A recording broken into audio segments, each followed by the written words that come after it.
Saudaraku, Balai Pelaksanaan Jalan Nasional atau BPJN Wilayah 3 Aceh memastikan jembatan sementara Umah Besi di Kecamatan Gajah Putih, Kabupaten Bener Meriah resmi dibuka untuk lalu lintas mulai hari ini Kamis, 8 Januari 2026. Kepala Satker PJN Wilayah 3 Aceh Aziz menyampaikan bahwa saat ini terdapat dua jembatan yang difungsikan di jalan lintas provinsi tersebut.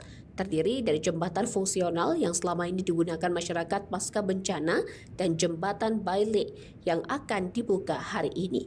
Aziz mengungkapkan kedua jembatan tersebut dapat digunakan secara dua arah guna mendukung kelancaran arus transportasi masyarakat dan logistik. Pembukaan ini menjadi lanjutan dari upaya pemulihan jalur nasional Biren Bener Meriah Takengon yang sebelumnya terdampak longsor dan banjir bandang pada akhir 2025. Dengan berfungsinya dua jembatan sementara tersebut, mobilitas warga dan distribusi logistik di wilayah Tengah Aceh kini semakin lancar. Namun demikian, BPJN tetap memperlakukan pembatasan beban kendaraan dengan bobot maksimal 15 ton yang diperbolehkan melintas di jembatan Bailey tersebut. BPJN juga menghimbau masyarakat untuk tetap berhati-hati saat melintas, terutama di kondisi cuaca hujan, mengingat struktur jembatan masih bersifat sementara dan kondisi tanah di sekitar lokasi masih berpotensi licin.